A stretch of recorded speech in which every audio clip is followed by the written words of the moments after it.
The controllers have stolen our power for thousands of years. Here's how we get it back and restore ourselves as sovereign creators.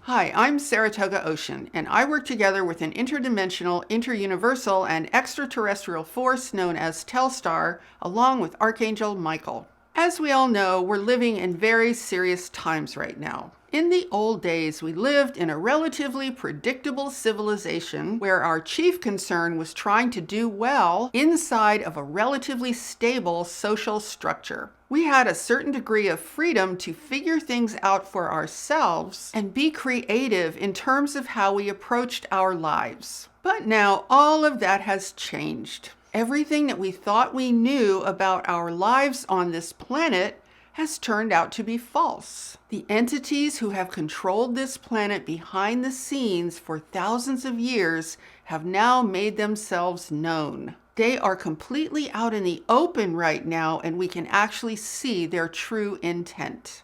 So why are they showing their faces now when for thousands of years they remained hidden? Well, it's because now they can afford to be out in the open. They have succeeded in establishing their AI planetary grid to the extent that we are all now firmly embedded in that system. And they now have the capability to take complete control of our lives through the internet, which is the underlying grid system that houses their ever-growing AI system of monitoring and control. So let's remind ourselves of the fact that we human beings are creators. We have a power and a connection to the universe that is innate to who we are. And the controllers do not have this. The only way they were able to pull off their nefarious plan so far was to siphon off our natural human power using lies and psychological manipulation. And they've been doing this for thousands of years. So we're actually at the end of an era because they are at the end of their massive planetary nefarious project. Now, I suppose we could just sit around and pretend to ourselves that the old systems are just falling apart and collapsing on their own for some mysterious reason. We could tell ourselves stories to justify why this is happening. We could even make believe that it's a positive thing that the whole world is collapsing around us. But see, here's the thing. It's not just happening. It's deliberate, it's intentional, and it's destructive. You don't actually transition a planetary civilization by blowing up systems unexpectedly and throwing everything into massive chaos. You don't do harm to billions of people and call it a legitimate transition. They're destroying this system because they don't need it anymore.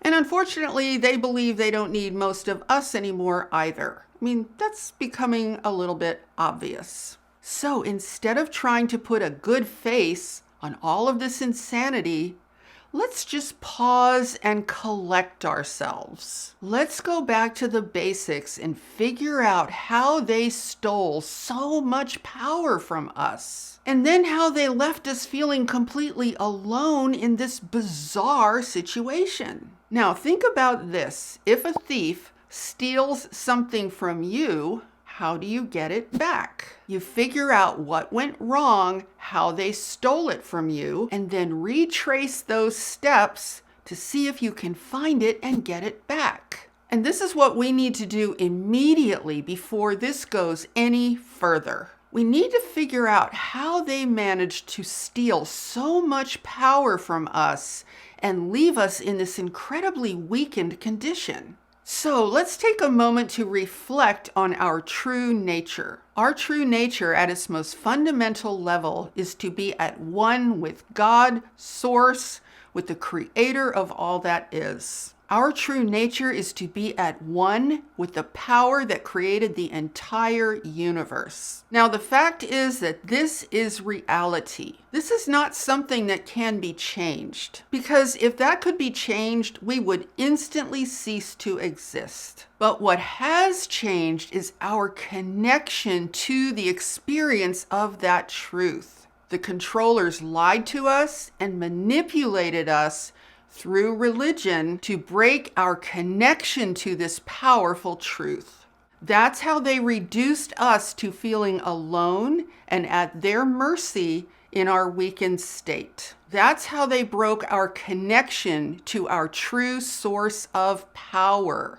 Now, I want to focus specifically on the religions of Christianity because that is the main religion that has influenced the Western world and the overall development of AI. So if you consider yourself to be a staunch Christian, if you are very attached to your religion, you may want to skip the next part of this video.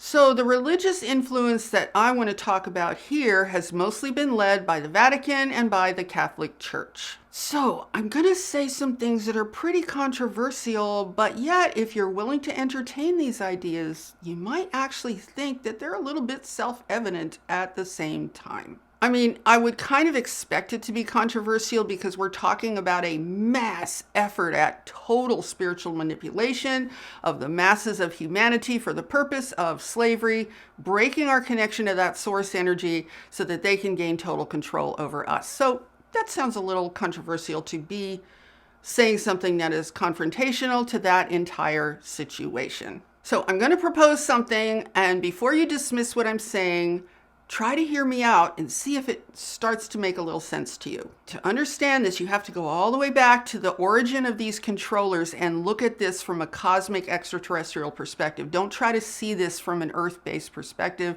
because you probably aren't going to be able to see it as clearly. But what I'm going to propose is that the Catholic Church could be kind of like a satanic cult masquerading as Christianity. And I think there are other Christian religions that are not far behind them. Now, if that sounds like really, really harsh, you can just kind of look at their main object of worship to see how this is seeming a little bit suspect. I mean, to me, it seems kind of obvious, but, well, let's proceed. Now, before I continue, I want to emphasize that Yeshua or Jesus is not the same thing as Christianity, and here is why. Now, think about this. The Christian religions do not worship Jesus. They worship the mutilated corpse of Jesus. They worship the death of Jesus. See, this is what really, really bugs me. And then, there's that pesky little thing called the resurrection, right? And I sometimes wonder, is that more of an inconvenient truth for these religions that they really just feel like acknowledging like one day out of the entire year? Because see, the rest of the time, it's like the blood and guts that we're supposed to remember, right? It's the torture and the human sacrifice of God that we are all supposed to focus on. Okay, so can we just stop and think about this for a moment? We all know that Satan loves violence, torture, and human sacrifice. Sounds a little reptilian to me. So Jesus came here and spoke a simple, fundamental truth. He said, "I and my Father are one and the same." Now, we don't know if he actually said Father, but whatever the case, he was referring to God the Creator. So the quote was, "I and my Father are one and the same." The quote was not the following. It was not, "I and my Father are one and the same, and unfortunately, for you losers, you're not." See, that was not the quote. But the religions act like that was the quote. They act like he actually meant that. Meant that, well, I and my Father are one and the same, but not you all. That's not true for you, poor whatevers. So right away, the religions separate us from the teachings of Yeshua. It's like, no, that's just for him, but not for you all. When Jesus said that he and God are one and the same, he was showing us in human form that this is also who we are. He was showing us what that looks like so that we could restore our own power once again. Now, you can imagine that this must have driven the controllers absolutely bonkers. If people believed what Jesus said, they were done. So this was a serious problem for these controllers. So how do you think they might have fixed that? So the first thing they would have to do would be to kill him or make us believe that they killed him. And I say it that way because there's definitely some debate over whether or not that actually happened. But the important thing is that the whole world believes that it happened. So that's what really matters. Now, let's put ourselves in the controller's shoes for just a moment. Here's this guy out there literally showing people that they and their creator are one. And he's publicly demonstrating the power of that very, very effectively. So these controllers must have been in an absolute panic. I mean, this guy had the potential to ruin everything for them. But fortunately for the controllers, there were no tape recorders, no video cameras, and there was no internet. So it was very easy for them to lie and take control of the narrative. So what kind of narrative do you think the controllers would want to create around this entire situation? Jesus' narrative was that we are at one with the creator of the entire universe. He was here to show us the power of what that meant. We could heal ourselves. We could create anything. He said that everything he did, we would also do, and so much more. And he must have said a ton of other amazing things that we will never hear about because it was all either buried or lied about. But his message was all about light and love and infinite possibilities. It was about how we would be completely cared for with no worries when our connection to God, to our Creator, was restored.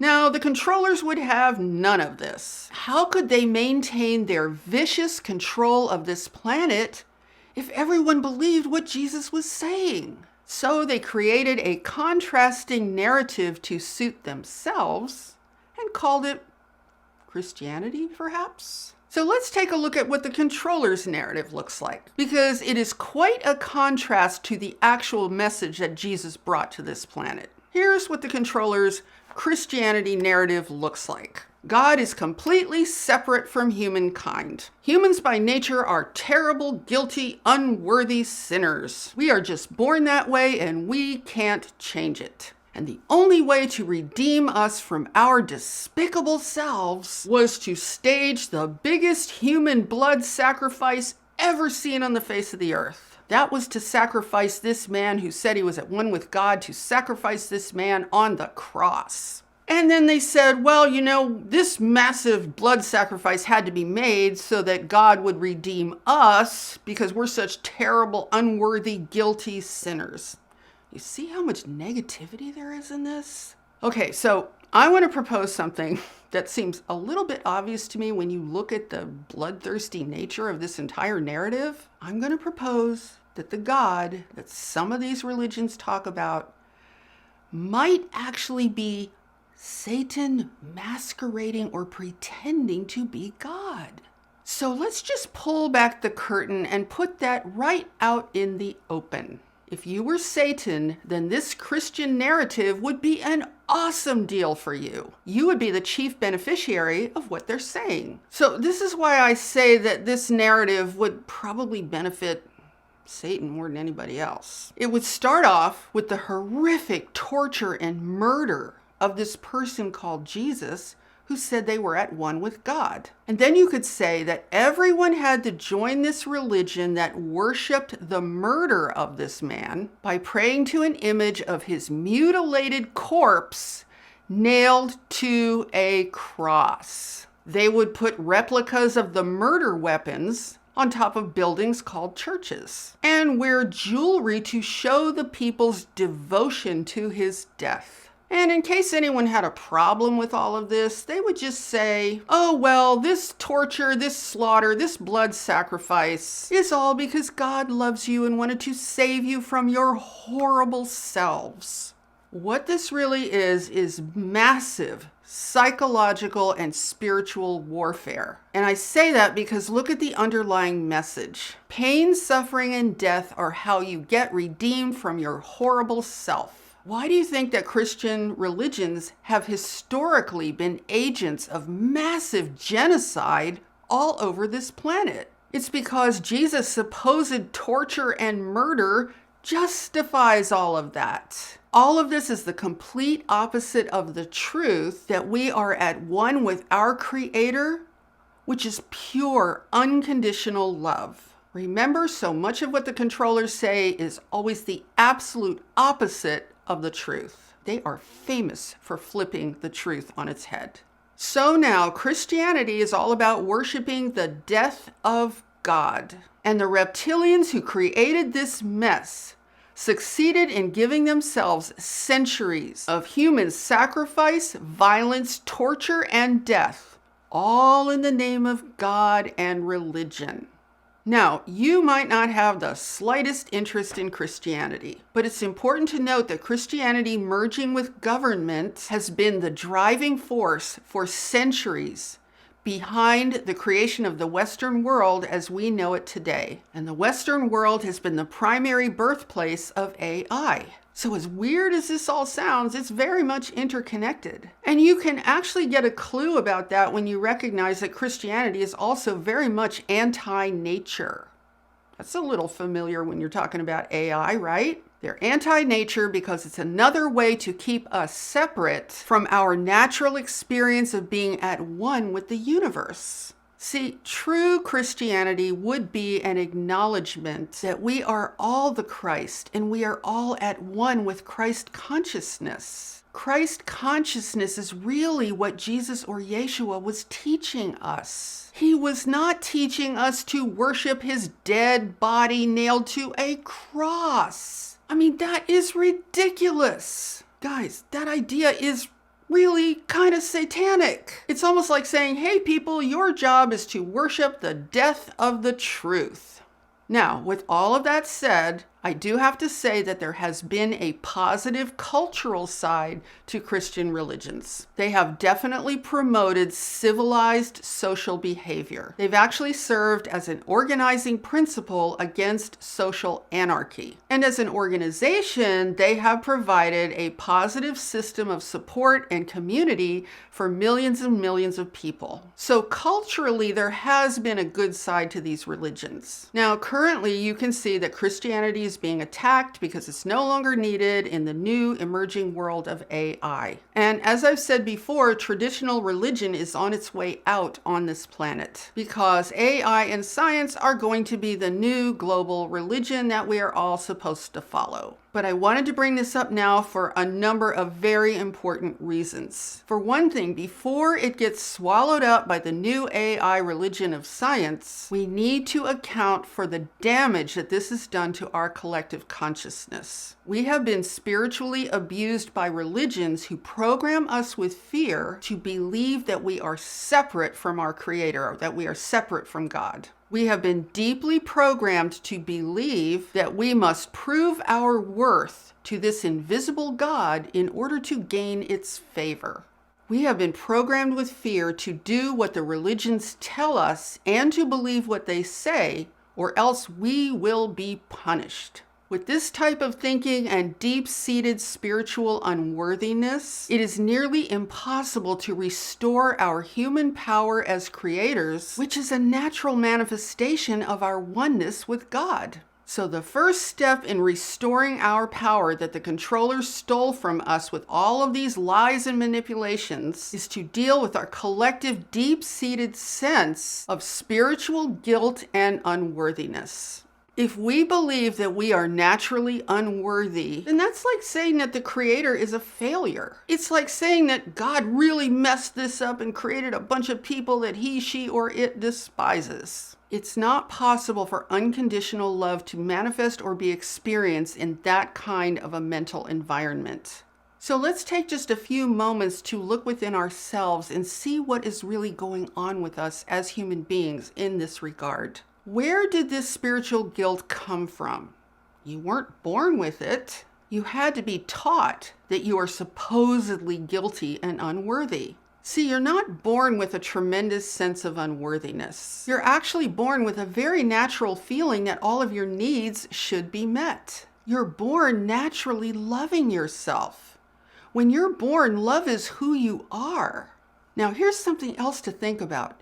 You might believe that you don't really love yourself, but the truth is that you do love yourself. You make every effort in the world to take care of yourself and preserve your own life. You do everything you can, very naturally, to relieve whatever pain you might be experiencing. I mean, that is a powerful love that is unrelenting. See, here's where we get confused. The only thing that doesn't love you is the ego. That's the voice in your head that wants to inform you about everything that is wrong with you. But the truth is that you do love yourself. And that's why those negative thoughts can make you feel very sad. It's because those negative thoughts go against how you actually really do feel in your heart. Now, we each have a choice. You can either believe what Jesus taught, which was love, oneness, and the power to create, or you can believe religion's negativity designed to turn you against yourself using fear. You can believe Christianity's mandate to worship the dead body of the Christ. How's that for a symbol of power? The only thing that this symbol gives power to is the reptilians who benefit from it. Now, at some level, we have all been spiritually programmed by religion because it has been such an integral part of society and government for millennia. This is probably the chief way at the most core level that our power was stolen from us. Now, I want you to imagine something for just a moment. Imagine for a moment that all this religious programming was gone. Imagine if your mind was completely purged of that negative programming. You know, if you can even imagine where all of that was gone, you would actually begin to sense immediately the oneness of all things. You would realize that you are an extension of the love and the power that created this entire universe. And the extent to which you could come into that power and restore that power, you would be untouchable by the controllers because they don't have that. They have completely severed their connection to love and to omnipresent oneness. They actually have no power. This is why they have to steal ours using lies and spiritual manipulation. Now, the truth is that our natural love of self cannot be destroyed. It is literally who we are. Remember this simple thing: love connects and fear divides. So you can become one with the life, the love that created you. You can feel it in your breath, in your consciousness, in the fact that you can even think like a creator. The more that you get in touch with that, the more that you will recognize it as the highest power of all, which is love. See, love unites the entire universe. Fear divides the universe into a bunch of warring parts. Now, I want to leave you with a very profound thought. If religion had been telling us the truth, do you think we would be in this situation that we're in today? No, we would not. If religion was telling us the truth, we would have spent the past thousands of years evolving in powerful ways. We would have advanced as a civilization in positive ways. Instead, all we're experiencing is the complete degradation and destruction of humanity. Religion has done everything possible to subvert the truth using fear. And this is why we are still stuck in this miserable situation. Now, again, I want to remind you that I did say, I'm not saying that every single religion on the face of the earth is horrible, terrible, and bad. I'm not saying that.